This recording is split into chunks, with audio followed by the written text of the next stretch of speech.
당신의 피난처이자 평화의 한 구석이 되어야 할 장소가 당신이 숨쉬는 공기조차 허락이 필요한 것처럼 보이는 경기장으로 변하는 것을 상상해 보십시오.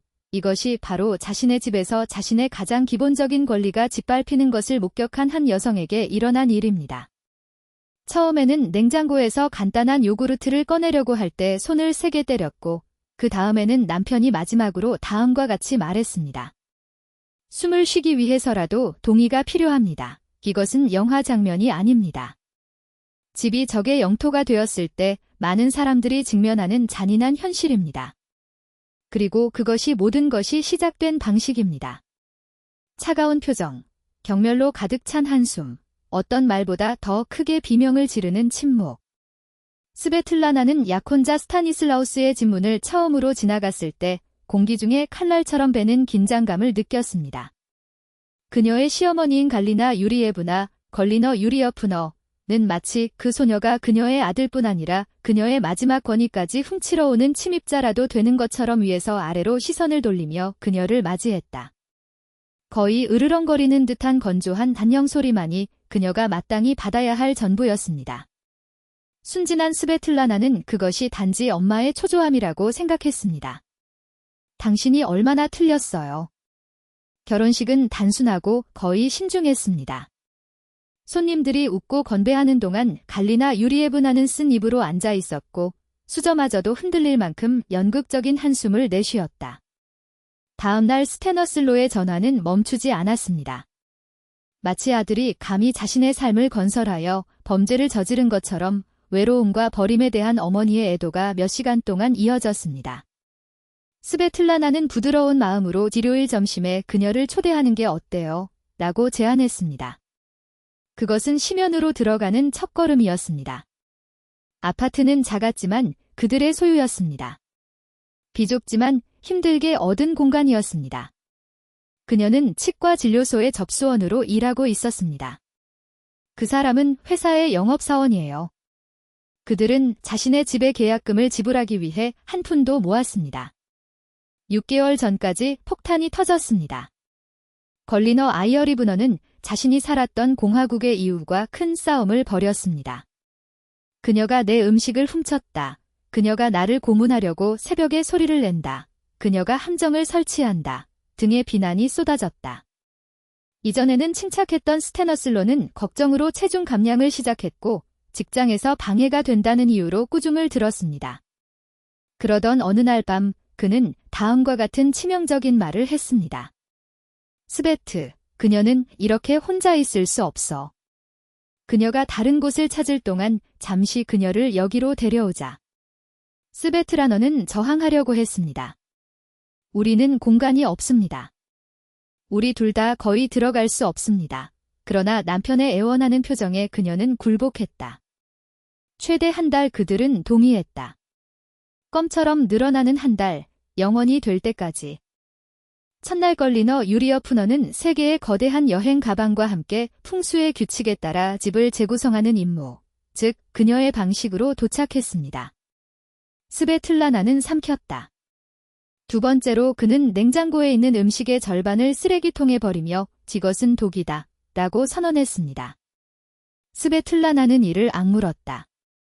세 번째에서는 며느리가 양념을 이해하지 못한다으며 이제부터 요리는 자기 혼자만 할 것이라고 밝혔다. 스베틀라나는 출근할 때까지의 시간을 세기 시작했는데 그곳에서 시어머니의 숨결이 목에 닿는 것을 느끼지 않고도 숨을 쉴 수 있었습니다. 몇 주가 지났고 걸리너 유리어프너는 다른 곳을 찾지 않았을 뿐만 아니라 절대적인 여왕으로 자리매김했습니다. 이제 그녀는 메뉴를 결정하고 청소 시간을 선택하고 심지어 스베틀라나가 입을 수 있는 옷까지 지시했습니다. 그 치마가 너무 짧습니다. 이웃들이 어떻게 생각할까요? 이전에 남편과 침대를 함께 썼던 이 젊은 여성은 이제 부엌에 있는 즉석 싱글 침대에서 자고 있습니다. 왜냐하면 그녀의 시어머니가 거실에 있는 소파를 요청했기 때문입니다. 겁쟁이인 스테너슬로는 아무 말도 하지 않았습니다. 최악의 부분은 매일의 굴욕이 아니라 그녀에게 남겨진 부스럭이었습니다. 저녁 식사에서 남은 음식, 남편의 관심의 흔적, 무너져가는 작은 존엄의 조각들이었습니다. 그날이 올 때까지. 스베틀라나는 병원에서 지옥 같은 근무 시간을 보낸 후 지쳐서 집으로 돌아왔습니다. 그곳에서 그녀는 커피를 마실 시간조차 없었습니다. 감자튀김 냄새에 침이 흘렀다. 배가 고파서 그녀는 신발을 벗고 바로 냉장고로 가서 요구르트를 사서 저녁 식사 때까지 배고픔을 달랬습니다. 그때 갈리나 유리예브나가 갑자기 나타나서 그의 손을 너무 세게 때려서 그 소리가 부엌에 울려 퍼졌고 이어서 그의 손가락을 데일 정도로 날카로운 고통이 뒤따랐다. 허락 없이 물건을 만지는 모습을 어디서 본 적이 있나요? 시어머니는 증오로 가득 찬 눈으로 소리쳤습니다.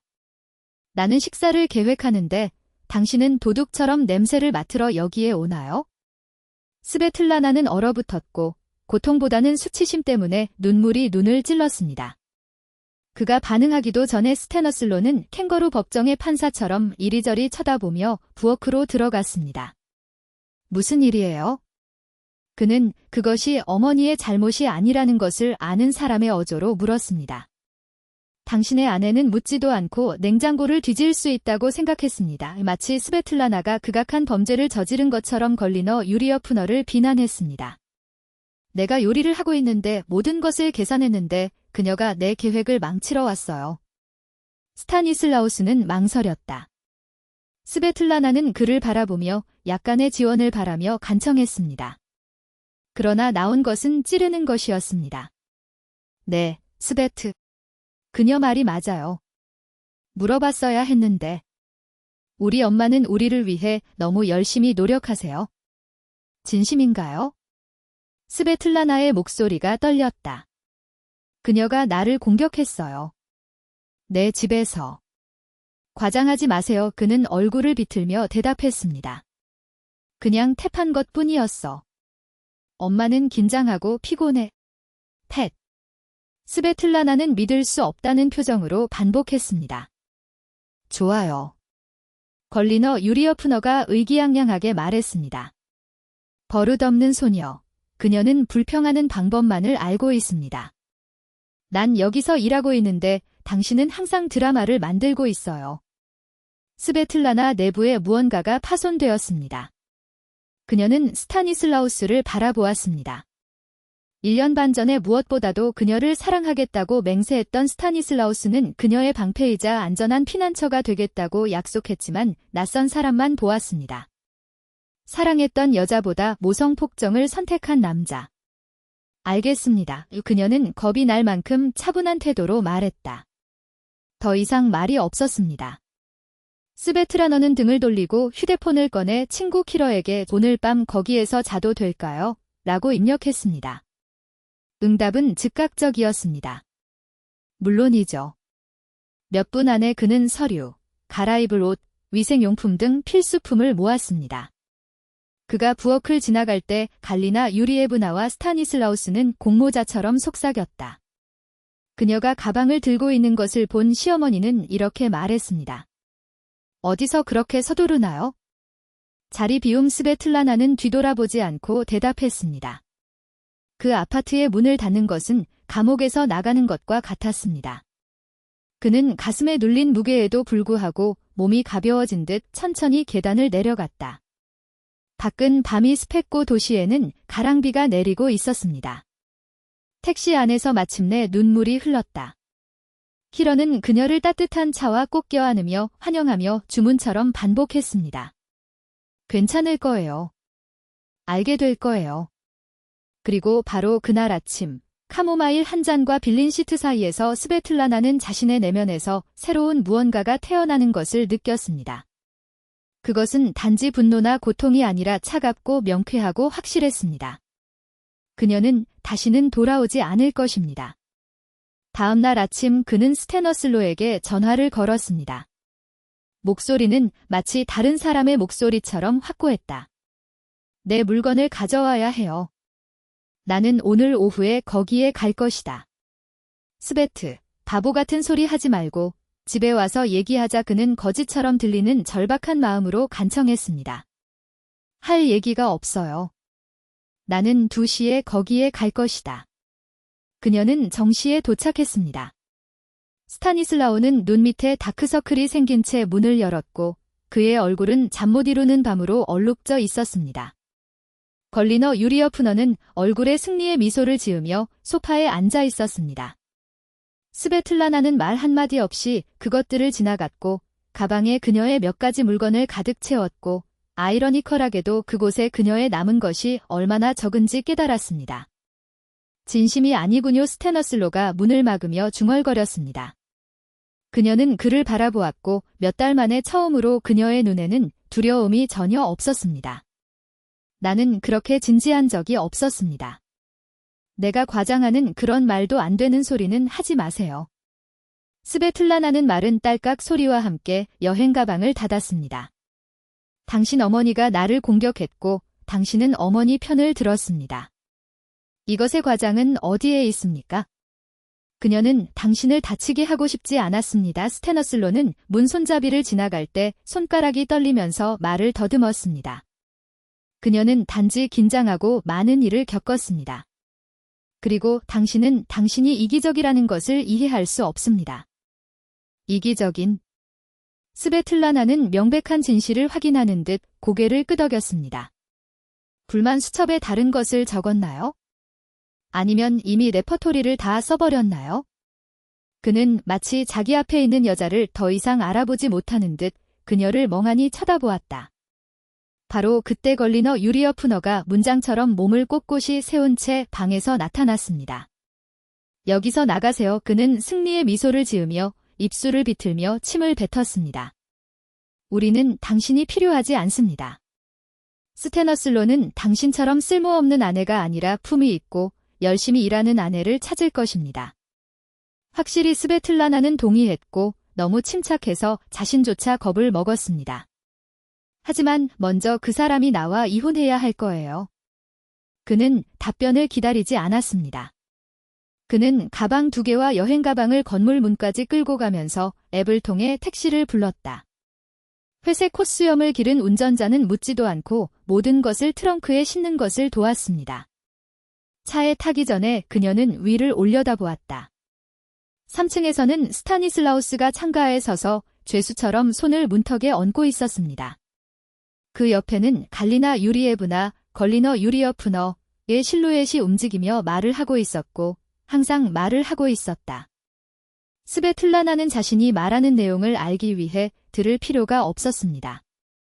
택시 안에서 차가 출발하자 그녀는 휴대폰을 열었다. 30분도 안 돼서 나는 깨끗하고 값싼 기숙사 방을 보기 위해 이미 방문 일정을 잡았다. 그 기숙사의 주인은 50세 아주머니가 차분한 목소리로 말했고 왜 그렇게 적은 짐을 들고 있는지 묻지도 않았다. 2시간 후 스베틀라나는 임대 계약에 서명했습니다. 그날 오후 그는 온라인으로 이혼 신청서를 작성했다. 스테너슬로는 다음 날 전화를 시작했습니다. 첫째, 메시지는 반역죄. 모든 것을 파괴했습니다. 라고 비난합니다. 그런 다음 자비를 베푸는 애처로운 시도가 있었습니다. 우리가 실수했다는 것을 알고 있습니다. 이야기합시다. 마침내 악순환을 끊을 수 없는 것처럼 다시 분노가 터졌다. 그녀는 필요한 경우에만 간단하고 실용적인 문장으로 대답했습니다. 15일 공증인 사무실에서 서명하세요. 변호사는 필요하지 않습니다. 공유할 내용이 없었습니다. 아파트는 임대되었고 저축액은 미미했으며 가구는 낡았습니다. 일주일 뒤 다음과 같은 약속이 담긴 장문의 메시지가 도착했다. 사랑해요. 어머니가 너무 과민 반응하셨어요. 제가 어머니께 얘기할게요. 다시 해보자. 스베틀라나는 그것을 읽었지만 응답하지 않았습니다. 그녀를 보호하겠다고 맹세한 남자가 그녀에게 상처를 준 사람의 편을 택한 그날 밤, 그녀 내부에 무엇인가가 영원히 깨졌습니다. 이것으로부터 돌아갈 수 없었습니다. 수정이 없었습니다. 그녀에게 우연히 소문이 퍼지기 시작했다. 그날 밤을 집에서 보낸 친구인 키아라는 슈퍼마켓에서 스타니슬라오의 이웃을 만났습니다. 험담을 좋아하는 그 여자는 지체하지 않고 이렇게 말했습니다. 걸리너 유리어프너가 다시 모든 것을 담당했습니다. 그는 정보의 아기로 눈을 빛내며 말했습니다. 그녀는 자신이 좋아하는 것만 요리하고 연속극을 이른 시간까지 시청하는데 불쌍한 스타니슬라오. 그녀는 자신의 물건을 위해 방 전체를 차지했기 때문에 부엌의 싱글 침대에서 자고 있습니다. 재봉틀, 천, 정말 엉망이에요. 그리고 그 사람. 그는 어깨를 으쓱했다. 매일 더 씁쓸합니다. 회사에서는 상사도 변명에 지쳤다. 스베틀라나는 동정심이 아니라 일종의 안도감으로 고개를 흔들면서 조용히 귀를 기울였습니다. 이혼은 빠르고 재산도 없고 자녀도 없고 싸움도 없었습니다. 심리 당일 스타니슬라우는 셔츠가 주름지고 눈이 움푹 들어간 채 혼자 나타났습니다. 그녀가 포럼 복도에서 그를 지나쳤을 때 그는 뭔가 말을 하려 했지만 스베틀라나는 방금 시계로 시간을 확인했습니다. 죄송합니다. 회사에 늦었습니다. 그녀는 멈추지 않고 거짓말을 했습니다. 그리고 계속 나아갔습니다. 삶은 조금씩 재정비되기 시작했습니다. 그녀는 낡았지만 세심하게 정리된 가구로 장식된 침실 1개짜리 아파트를 임대했습니다. 그들은 그녀를 사무실의 고위 관리자로 승진시켰습니다. 월급도 올랐고 몇 년 만에 처음으로 월말에도 돈이 남더군요. 그녀는 체육관에 등록하고 화요일과 목요일에 영어 수업을 시작했으며 저녁 식사를 위해 친구들을 만나는 습관을 다시 시작했습니다. 어느 날 오후 직장 근처 카페에 앉아 에스프레소가 식기를 기다리며 휴대폰을 스크롤하고 있는데 방 안의 소음을 뚫고 높은 음의 목소리가 들려왔다. 이 커피는 차가워요. 걸리너 유리 오프너는 컵을 테이블 위에 두드리며 오만한 몸짓으로 웨이터의 관심을 끌었습니다. 하나 더 가져오세요. 그리고 이번에는 뜨겁다. 이것이 고객을 대하는 방식입니까? 스베틀라나는 그것이 누구인지 알기 위해 고개를 돌릴 필요가 없었습니다. 그러나 그것은 바뀌었다. 계절에 어울리지 않게 너무 화려한 옷을 입은 전 시어머니는 이미 새 컵을 들고 돌아온 불쌍한 직원과 홀로 논쟁을 벌였습니다.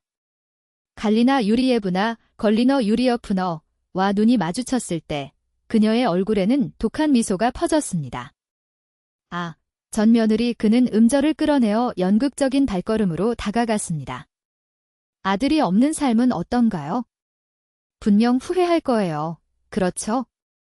좋은 아침입니다. 걸리너 유리어프너 스베틀라나가 말했습니다. 그녀의 목소리는 너무 중립적이어서 아팠습니다. 잘 지내고 있어요? 고마워요. 좋은. 여자가 너무 크게 웃는다. 그 사이에 스테너슬로는 고통을 겪습니다. 당신은 그를 버렸고 우리 가족을 파괴했습니다. 당신이 그것을 파괴했습니다. 스베틀라나는 말투를 바꾸지 않고 바로잡았습니다. 당신의 손이 나를 때릴 권리가 있고 당신의 규칙이 나의 존경보다 더 가치 있다고 결정했을 때 그는 잠시 말을 멈추고 가방을 집어들었습니다. 하지만 마음대로 하세요. 이제 그는 모두 당신 것입니다. 그는 탁자 위에 메모 몇 장을 남겨두고 뒤도 돌아보지 않고 떠났다. 밖에서 그는 창문을 통해 갈리나 유리에브나가 방중앙에 서서 입을 벌리고 무기력한 분노로 손을 떨고 있는 것을 보았다. 6개월 후 스베틀라나는 이고르를 만났습니다. 자녀 없이 이혼한 조용한 엔지니어는 자신이 말하는 것보다 더 많이 듣고 어떤 상황에서도 그녀를 위해 무언가를 결정하려고 하지 않았습니다. 그의 어머니는 존재했지만 그녀는 다른 도시에 살았고 그녀가 말했듯이 젊은이들을 방해하지 않기 위해 그녀가 방문했을 때 호텔에 머물렀다. 어느 날 스베틀라나는 쇼핑몰에서 우연히 스타니슬라우를 만났습니다.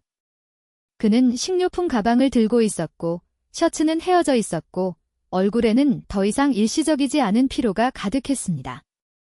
그는 그녀를 보고 얼어붙었다. 안녕하세요. 그는 확신 없이 중얼거렸다. 안녕. 어떻게 잘 지내요? 글쎄요. 그녀는 진심으로 대답했습니다. 당신은요? 그는 어깨를 으쓱했는데 이는 수천 번의 무언의 사과의 무게를 담은 몸짓이었습니다. 일하고 있는 어머니와 함께 살고 있습니다. 그는 망설였습니다. 그녀는 글쎄요. 어떤지 알잖아요. 그들은 몇 초 동안 침묵을 지켰고 낯선 두 사람은 더 이상 상처를 주지 않는 이야기로 연결되었습니다. 스테너슬로가 갑자기 물을 때까지 우리 다시 시도해보면 안 될까요? 아니요, 스베틀라나는 잔인하지 않게 말했습니다. 실제로 존재하지 않았던 것으로 돌아갈 수는 없습니다. 이와 같이 우리는 서로를 사랑했습니다. 당신은 그녀를 더 사랑했습니다. 그리고 그것은 당신의 선택이었습니다. 그녀는 어깨에 메고 있는 가방을 조정했습니다. 하지만 그 선택 속에 살 필요는 없습니다.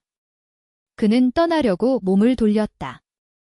이고르는 잠시 후에 떠날 여행을 위해 이미 조수석을 뒤로 젖힌 채 미소를 지으며 차 옆에서 그녀를 기다리고 있었습니다. 들어가기 전에 스베틀라나는 마지막으로 뒤를 돌아보았다. 스타니슬라오는 팔에 가방을 안고 여전히 서 있었고 마치 쇼핑보다 훨씬 무거운 것을 들고 있는 것처럼 자세를 구부렸다. 잠시 동안 그녀는 그의 눈에서 무엇인가를 보았습니다. 어쩌면 후회하는 것인지 아니면 어떤 문은 한번 닫히면 다시는 열리지 않는다는 것을 뒤늦게 깨달은 것일 수도 있습니다.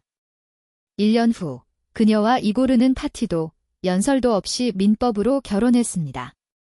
그들은 서류에 서명하고 비행기를 타고 소치로 가서 모래 위에 발을 담그고 어리석은 일에 대해 웃으며 2주를 보냈습니다. 이고어의 어머니는 신혼부부에게 축하의 전보와 은행 송금을 보냈습니다. 스베틀라나는 그 돈을 사용하여 여러 세대에 걸쳐 지속될 고급 도자기 디너 세트를 구입했습니다. 때때로 그녀는 걸리너 유리어프너의 손이 평결처럼 그녀의 손가락에 떨어지고 남편이 침묵을 지키기로 결정했던 그날을 기억했습니다. 나는 기억하고 이해했습니다. 그것은 선물이었습니다. 잔인하고 필요합니다. 결코 오지 않을 변화의 약속을 믿으며 수년 동안 길을 잃을 수도 있었던 막다른 미로에서 밀어내기. 스테너슬로는 자신이 늘 있던 자리, 즉 어머니 곁에 남아 있었습니다. 그녀는 아파트를 영원히 인수하여 아들을 순종적인 그림자로 만들었습니다. 그는 그녀의 변덕을 지원하기 위해 요리하고 청소하고 세탁하고 월급의 대부분을 기부했습니다. 그녀는 몇 가지 관계를 시도했지만 걸리너 유리어프너는 저 사람은 이기적입니다. 저 사람은 못생겼습니다. 저 사람은 매너가 없습니다. 라고 말하며 그들을 모두 쫓아냈습니다. 결국 그는 포기했습니다. 스베틀라나가 그들을 마지막으로 본 것은 이혼 후 3년이었습니다. 그들은 보도를 따라 걸었고 갈리나 유리에브나는 아들의 팔에 손가락을 끼운 채 쉬지 않고 이야기를 나누었고 아들은 벌을 받은 어린아이처럼 고개를 숙인 채 듣고 있었습니다. 둘 다 그녀가 기억하는 것보다 더 늙고 더 희고 더 작아 보였습니다. 같은 날 스베틀라나는 이고르와 딸, 즉 6개월 된 딸과 함께 걷고 있었습니다. 딸은 담요 위에 작은 주먹을 쥔 채 카시트에서 자고 있었습니다.